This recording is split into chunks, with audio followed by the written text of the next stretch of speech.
Ramasubramaniam sir, இன்றைக்கு முதலமைச்சருடைய உரை மிக முக்கியமாக கவனிக்கக்கூடியது. பிரதமர் இங்கு ராமேஸ்வரத்தில் அவர் பேசிய போது சிலர் நிதி தரவில்லை என்று அழுகிறார்கள் என்பதற்கு இன்றைக்கு பதிலுரை கொடுத்திருக்கிறார். அதில் முதலமைச்சர் சொல்லும் பொழுது குறிப்பிடுகிறார், மாநிலங்களுடைய உரிமையை கேட்பதுங்கிறது அழுகிறது இல்லை, அது பிச்சை எடுப்பது அல்ல அப்படிங்கிறதையும், நீங்கள் முதலமைச்சராக இருக்கும்போது என்ன செய்தீர்களோ அதை தான் இப்போ கேட்குறோம் அப்படின்னு சொல்கிறார். உள்துறை அமைச்சர் குறித்து பேசும்போது எத்தனை அமித்ஷாக்கள் வந்தாலும் தமிழ்நாட்டில் ஒன்றும் செய்ய முடியாது, தமிழ்நாடு என்றைக்குமே டெல்லி ஆளுகைக்கு கட்டுப்படாது அப்படின்னு பேசுகிறார். நாங்கள் தான் இந்தியாவிற்கே முதல் மாநில சுயாட்சிக்கான முன்னோடி முகமா இருக்கிறோம் அப்படின்னு குறிப்பிடுறார். இதை எப்படி பார்க்கிறீங்க? எல்லோருக்கும் என்னுடைய வணக்கம். நம்முடைய முதல்வர் இன்னைக்கு பேசின பேச்சு என்பது ஒரு மாநிலத்தினுடைய உரிமையை நிலைநாட்டும் வகையிலே தான் பேசியிருக்கின்றார். அது ஒரு மோதல் போக்கு என்பதை சொல்வதை விட நம்முடைய பிரதமர் பேசிய பேச்சு அதற்கு பதில் அளிக்கும் வகையிலும், அதே போல திரு அமித்ஷா அவர்கள் பேசிய பேச்சு அதற்கு பதில் அளிக்கும் வகையிலும் ரொம்ப ஆழமான கருத்துக்களை அவர் வெளிப்படுத்தி இருக்கின்றார். அதாவது தமிழ்நாடு மட்டுமல்ல, மாநிலங்களுக்கு இருக்கக்கூடிய உரிமைகளை அழுத்தம் திருத்தமாக நிலைநாட்டும் வகையிலே அவர் பேசியிருக்கின்றார். ஆகவே இது மோதல் போக்கு என்று அவர்கள் எடுத்துக்கொண்டால் அது யாரும் அது தடுக்க முடியாது. அவங்க S, they have every right to say it is a tussle between center and state, but the reality is அவர் தன்னுடைய கருத்துக்களை ரொம்ப தெளிவாக எடுத்து மக்கள் மத்தியில் வைத்திருக்கின்றார். இது ரொம்ப அவசியமானது. உதாரணமாக ஒரு பிரதமர் என்பவர் வருகின்றார் என்றால், மாநிலங்களுக்கு நாங்கள் நிறைய பணம் கொடுத்துருக்கோம், அவ்வளவு கொடுத்தோம், இங்கே அழுகுரல் கேட்கின்றது என்று பேசுவது என்பது, பணம் கொடுக்கலன்னு அழறாங்க அப்படிங்கிற மாதிரி பேசுவதுங்கிறது மிக மிக கொச்சைப்படுத்துகின்ற வகையிலே தான் இருந்தது. அதில் ஒன்றும் சந்தேகமே கிடையாது. அவர் பிரதமராக இருக்கலாம், ஆனால் அவருடைய பேச்சு என்பது நிச்சயமாக ஒரு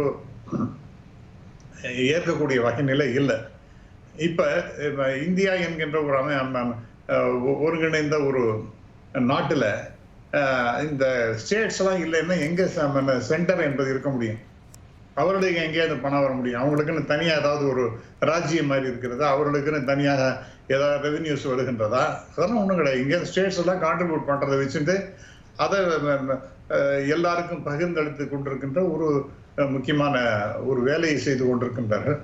அவர் அழறார் அப்படின்னு சொன்னா அவர் பிரதமர் இன்னைக்கு நம்முடைய முதல்வர் கேட்கிறார், நீங்க குஜராத்தினுடைய மாநில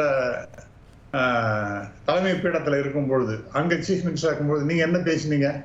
மாமா மச்சான் பணத்தையா நான் கேட்கிறேன், என்னுடைய உரிமையை என்ன நான் கேட்கின்றேன் அப்படிங்கிற மாதிரி தானே பேசினார் அவர். ஆகவே இவர் பேசியது என்ன தவறு என்று நினைக்கின்றீர்கள்? இரண்டாவதாக, எதுக்கெடுத்தாலும் முட்டுக்கட்ட போடுவது என்பதே இன்னைக்கு ஒன்றிய அரசினுடைய வேலையா போச்சு. உதாரணமாக நீட்டுக்கு நீங்க நான் கிண்டலும் கேலியும் பண்றேன். நீட்டை பத்தி நிறைய பேசியிருக்கேன். இன்னைக்கு அவர் பேசியதானா நான் பேச வேண்டியிருக்கு. நீட்டுக்கு வேண்டாம் என்று ஒரு மாநில அளவில் முடிவெடுத்து கிட்டத்தட்ட எல்லாரும் எக்ஸப்ட் பிஜேபி எல்லாரும் சேர்ந்து ஒரு முடிவெடுத்து ஒரு ரெசல்யூஷன் அங்கே அனுப்பினால் அதற்கு முடியாதுன்னு சொல்லிட்டு முதல்ல இங்கே கவர்னர் அதுக்கு முட்டுக்கட்ட போடுறார், அதை திருப்பி அனுப்புறார், மறுபடியும் அதை திருப்பி அவங்களுக்கு அனுப்பினா அதை கொண்டு போய் பிரசிடென்ட்டுக்கு அனுப்பி அந்த பிரசிடென்ட் அதுக்கு வித் ஹோல்ட் பண்ணுகின்றார். அப்படின்னா ஐ திங்க் அவங்களுக்கு என்னென்ன, they want to create a big stumbling block. கேட்டா என்ன, இவர் உதயநிதி ஸ்டாலின் சொன்னார் ஏதோ மேஜிக் இருக்கு அப்படிங்கிறவங்க, என்ன மேஜிக்? என்னென்ன முடியுமோ எல்லாத்தையும் சிஸ்டமேட்டிக்காக செய்து கொண்டிருக்கும் பொழுது மிகப்பெரிய பாறாங்கல் மாதிரி கொண்டு அங்கே வச்சுட்டு எதுக்குமே நான் ஏற்க மாட்டேன் ஆனந்த பாருங்கிற மாதிரி ஒரு ஒரு ஒரு தௌஷன்யமான ஒரு ஆட்டிடியூடு தான் அவங்ககிட்ட இருக்கு. ஒரு நல்ல ஒரு மோதல் போக்கியே அவங்க கடைபிடிக்கிற மாதிரி தான் இருக்கு. ரெண்டாவதாக, பணத்தை பத்தி பேசும்பொழுது அப்படிதான் பேசுகின்றார். மூன்றாவதாக, தமிழர்கள்னா அவங்களுக்கெல்லாம் ரொம்ப கொச்சைத்தனமாக போயிடுது. இன்னைக்கு பேசும்பொழுது தர்மேந்திர பிரதானை பத்தி அவர் பேசினார். தர்மேந்திர பிரதான் என்ன பண்ணார்? தமிழர்களை பத்தி தமிழர்கள் நாகரிகமற்றவர்கள் அப்படிங்கிற மாதிரி பேசினார். அதுக்கப்புறம் மன்னிப்பு கேட்டுக்கொண்டார் அவர். ஒரு அன்கல்ச்சர்டு பீப்புள், அன்டெமோக்ராட்டிக், அன்கல்ச்சர்டு அப்படிங்கிற வார்த்தைகள்லாம் நாடாளுமன்றத்திலேயே பேசினவர் அவர். அதற்கு நான் அப்புறம் கன்சர்ன் பீப்புள்கிட்ட நான் மன்னிப்பு கேட்கின்றேன் அப்படிங்கிற மாதிரி பேசுறேன். பட் அவர் பேசுனது உண்மைதானே? அப்ப உங்க மனசுக்குள்ள இருக்கிறது அதுதானே? அப்ப கிள்ளுக்கீரியா போயிடுற தமிழர்கள். அதே போல இன்னொரு மினிஸ்டர் என்ன சொன்னாரு, வெடிகுண்டு தமிழர்கள் அமைக்கிறவர்கள் அப்படின்னு. அதே போல மூன்றாவதாக இன்னைக்கு நம்முடைய முதல்வர் அவர் இன்னைக்கு சொல்லியிருக்க இதுல ஒரிசால அந்த கோயில் இருக்க பூரி ஜெகநாத் கோயில், அங்க அந்த சாவி தமிழ்நாட்டுல இருக்கு. என்ன இது மேல பொய்யும் பொனசுருட்டுன்னு சொல்லி ஒரு பிரிவினையை உண்டாக்குகின்ற தமிழர்கள்னா திருட்டு பசங்க அப்படிங்கிற மாதிரி ஒரு தோற்றத்தை ஏற்படுத்தி அங்க வெற்றி பெற்றார்கள். இதெல்லாம் நியாயமா? இதெல்லாம் வெற்றியா? இதெல்லாம் உண்மையான வெற்றியா? டிவிசிவ் பாலிடிக்ஸ் பண்ணி கொண்டு இருக்கின்றார்கள். அப்ப அதனால்தான் அவர் இவரையும் நம்முடைய உள்துறை அமைச்சரும் பிரதமரும் தமிழர்கள் மீது அதிக மரியாதை வைத்திருக்கிறார்கள் தமிழ்நாட்டிற்கு, அதனால்தான் அவர் அடிக்கடி வருகிறார் அப்படின்னு இப்ப கடந்த வாரம் கூட பாஜக தரப்பிலிருந்து சொன்னாங்க. உள்துறை அமைச்சர் தன்னுடைய இங்க பத்திரிகையாளர் சந்திப்புலையும் அப்படிதான் குறிப்பிட்டார். இதை விட ஒரு கேலி கூத்து ஒண்ணும் கிடையாது. நான் இப்ப வரேன், இங்க வந்துட்டு இந்த மாதிரி எல்லாம் ஏடா விடமா பேசுவேன். தமிழ்நாட்டு அரசாங்கம் இப்ப இன்னைக்கு கேட்கிறேன், 9.69% நம்முடைய தமிழ்நாட்டினுடைய பொருளாதார வளர்ச்சி என்பது இந்தியாவிலே முதல் நிலைமையில இருக்கின்றது. ஆகவே நீங்க வந்து இந்த தமிழ்நாட்டுக்கு நீங்க முக்கியத்துவம் கொடுத்துதான் ஆகணும். ஏன்னா இது contribution is very very substantial. அப்படி இருக்கும் பொழுது அந்த இங்க ஓட்டுக்காக நீங்க வரீங்க, அரசியல் பண்றதுக்காக தான் நீங்க வரீங்க. அப்ப வரும்பொழுது என்னோ இவங்க இப்ப தமிழ்நாட்டுக்கு ஏதோ ஏராளமாக வாரி வழங்கும் வள்ளல் போல நினைச்சுட்டா. நான் கேட்கிறேன், உங்களுக்கு இங்கேருந்து வரக்கூடிய கான்ட்ரிபியூஷன் அதை வச்சுதான் நீங்க கொடுக்குறீங்க. அதிகமா கொடுத்துட்டேன்னு சொன்னா எங்கேருந்து கொடுக்குறீங்க? Where from you are giving all this? Is it a free dole-out? ஆகவே இதெல்லாம் வந்து தமிழ்நாட்டு முதல்வர் கேட்கின்றார் என்றால் ரொம்ப நியாயமாக பேசுகின்றார். ஆகவே இந்த நேரத்துல நாம பார்க்க வேண்டியது என்னன்னா, இன்னைக்கு அதாவது ஒரு லெவல்ல திஸ் ஃபார் நோ ஃபார்தர்ங்கிற மாதிரி தன்னுடைய ஒரு வாங்க ஒரு கை பாத்திரலாம் அப்படின்னு குறிப்பிடுறது வந்து முதலமைச்சர் எதன் அர்த்தத்துல சொல்றாரு? அது தேர்தல் களத்துல சந்திக்கிறது அப்படிங்கிறது வந்து எப்படியான ஒன்றாக இந்த 2026க்கு தேர்தல் களம் வந்து திமுக வர்சஸ் பிஜேபி அப்படிங்கிற இடத்திற்கு நகர்த்துறாரா முதலமைச்சர் அப்படின்னு ஒரு கேள்வி இருக்குல்ல அதுல? இல்ல, அதாவது கிட்டத்தட்ட ஒரு இப்போ இருக்கக்கூடிய நிலைமை நீங்க பார்த்தீங்கன்னா, இன்னைக்கு அந்த சென்ட்ரல் ஸ்டேஜுக்கு ஏடிஎம்கே தள்ளி விட்டுட்டு அந்த கோதாங்கிற இடத்துல வந்து ஏடிஎம்கேங்கிறது ஒரு ரொம்ப ரொம்ப இக்னோர் பண்ணிவிட்டு அந்த இடத்த பிஜேபி பிடித்து கொண்டிருப்பதாகத்தான் நான் பார்க்கிறேன்.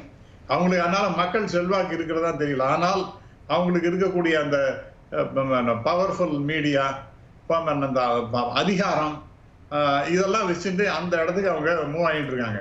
ஆகவே அந்த ஆங்கிள் நாம் பார்க்கும் பொழுது டிஎம்கேயை வந்து தாக்குறது, இங்க வந்து பேசுறாரு இந்த லிஸ்ட் 1 2 3 4 5 6ன்னு ஊழலை பத்தி பேசுறாரு. உங்களுக்கு ஊழலை பத்தி பேசுவதற்கு என்ன யோகியதை இருக்கு? மத்திய அரசுக்கு, பிஜேபிக்கு என்ன யோகியதை இருக்கு? 7 லட்சத்தி எம்பி அவர்கள் வந்திருக்கின்றார். அவருக்கு எல்லாரையும் விட நன்றாகவே தெரியும் 7.5 லட்சம் கோடி ரூபாய்களுக்கு ஊழல் நடந்திருக்குன்னு சிஏஜி ரிப்போர்ட் இருக்கு. ராமர் கோயில் இடத்த வாங்கினதுல வாங்கிட்டு உடனே அதை அந்த கோயில் கட்டுறது கொடுக்குற, அதுல மிகப்பெரிய அளவிற்கு ஊழல், ரோடு போடுறது மிகப்பெரிய அளவிற்கு ஊழல், இதெல்லாம் சிஏஜி ரிப்போர்ட்ல இருக்கு. அந்த யார் சொன்னாங்களோ அந்த சிஏஜி ரிப்போர்ட்ல இருக்கக்கூடிய அந்த அதிகாரிகளை உடனே மாத்தியாச்சு.